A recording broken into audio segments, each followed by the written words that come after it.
blue rays that keep out the sun. And why do I not want to have the sun? Because Morgan and Morgan, if you do not take care of yourself and apply the sunscreen properly, you will get sunburn and you can sue.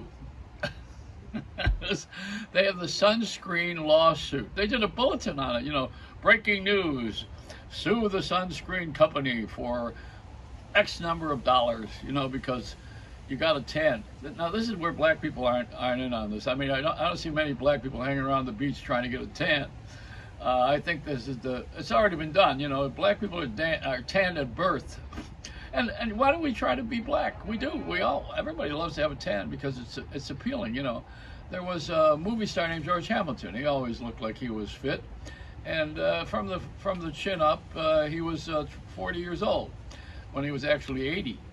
But the fact is that he had a tan, and the tan is flattering. It's flattering. That's why black people don't look like they age. Not well, some do.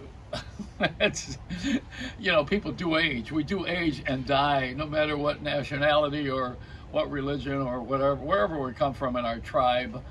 The Indians are the ones who have the red face already. They got the sunburn. The black people have the suntan, and the white people can get going.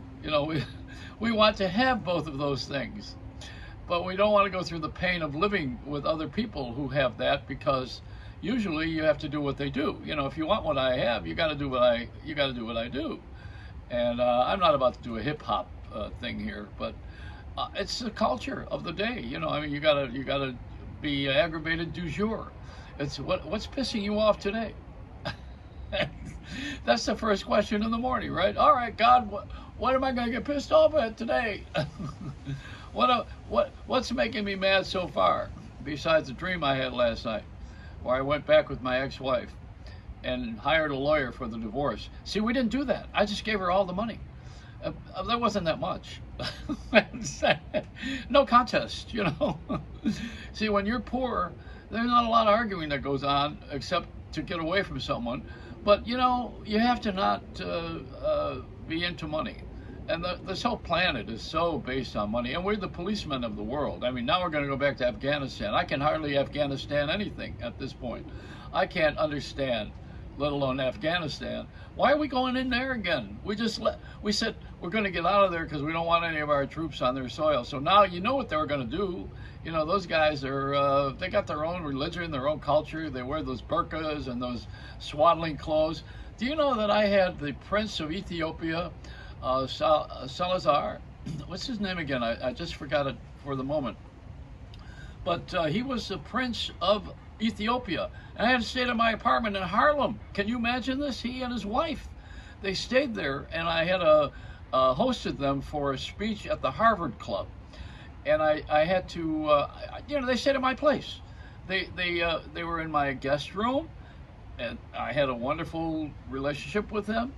And we left the place. I drove him. I didn't have a limo pick him up or anything. I drove him to the Harvard Club. We went upstairs, and with my friend George Albano, who was the principal of schools in Mount Vernon, New York.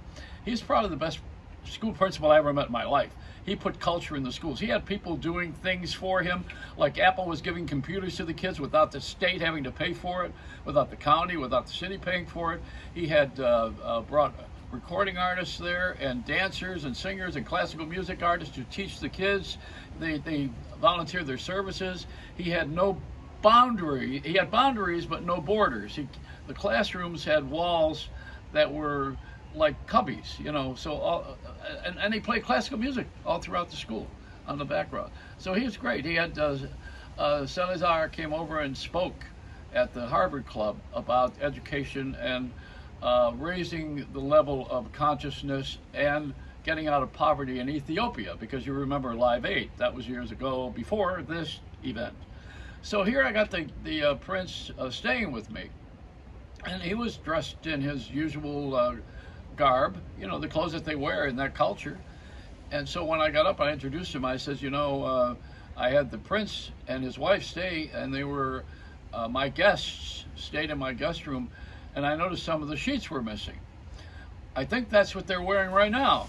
So, everybody going, oh, wow, See, you can't say anything anymore. Everybody gets pissed off. You can't say anything except, you're taking a shot at someone. That's all there is. What is it? There's a Hallmark card for divorced people that says, God, you're such a prick. I mean, can you imagine that card being circulated by Hallmark? People don't want to talk about the way we really feel. We have a language that's a subculture. We say certain things under our breaths or behind our backs or without anybody hearing it on public, and then we say it loudly sometimes when you get a platform. The time that everybody speaks their minds usually is when they're getting an award. Then the worst time of the world is when you get up there and you're being celebrated for something, then you get up and you bitch. Why do you pick that time? Because you have everybody's attention. But you don't. Hey, listen, I got to behave. I'm up to 3 more viewers on this thing that I got here. Even the bird is bringing some of her friends. I mean, I've gotten very popular since I've been doing this thing. You know why? I got popular? Because I send it out to people. That's why. I send these around to people. I don't wait for them to come to me. I'm not on an outreach program. I'm that kind of guy that during the great 60s, when we had hippies and we were looking for freedom, I would hand out pamphlets at the subway station. I was doing that when I was going to NYU. I was handing out pamphlets. Now I have to hand them out to get an audience. It's different. And we are the police of the world. Phil Oakes sang that years ago. We were the cops of the world, he called it. That was the name of his song. And written by Mark Elliott. He wrote the book on Phil Oakes, who was a very clever guy. And in the days when we used to sing about what we liked or didn't like, now we have to look at the stories of someone who did that, like Aretha Franklin. And Whitney Houston, who came later. Whitney Houston was not a complainer in her songs. She was a romanticist, and also she had a double life because we didn't know that she was doing all those drugs and married to that crazy Bobby. But these guys here, these days, who lived through Aretha Franklin were Turkish.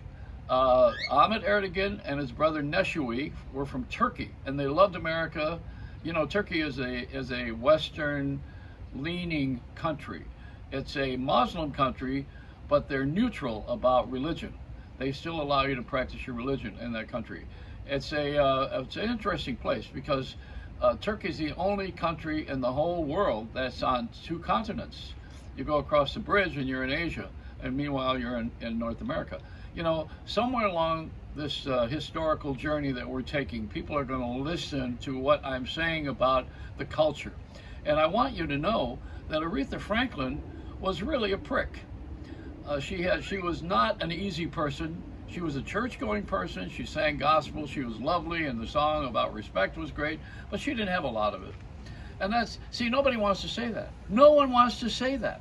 They don't want to say that she always argued with Jerry Wexler at Atlantic Records and had a hard time with Tom Dowd, who was the recording engineer. And when she was going to record in Muscle Shoals, Alabama, she gave everybody a hard time and didn't show up for the dates. Now, there's a lot of things that went on with Aretha Franklin, yet we want to have this great celebration of her because we like her music. But you see, in those days, the music represented how we felt. And we had messages in the music. They don't have that now. They do have it in the rap, but it's always a complaint. Back then, we sang about morality and things that we thought were really lovely and things that we thought needed to be changed, like a war. What is it good for? Absolutely nothing. Edwin Starr. Amen by Curtis Mayfield. The Impressions. Respect, R-E-S-P-E-C-T by Aretha. These are great songs about the culture, about what we thought inside, how we felt inside as a people. We need to get back to the family values. We don't have the family values anymore because women went to work and the kids are watching and playing video games all day long with the electronics. It's a great way to separate us, and that's probably how the communists are going to move in, because we're creating socialism. People don't want to go to work. They want to be paid by the government, and we also have a disrespect. Speaking of Aretha Franklin, that song would be redone, Disrespect.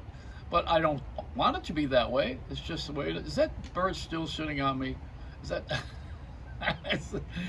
Oh, I got these little bird prints on my head.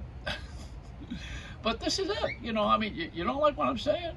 Well, then do something about it. Go get your own podcast. I used to smoke pot. It's a bad puns. I'm going to hell. It's a Reynolds wrap.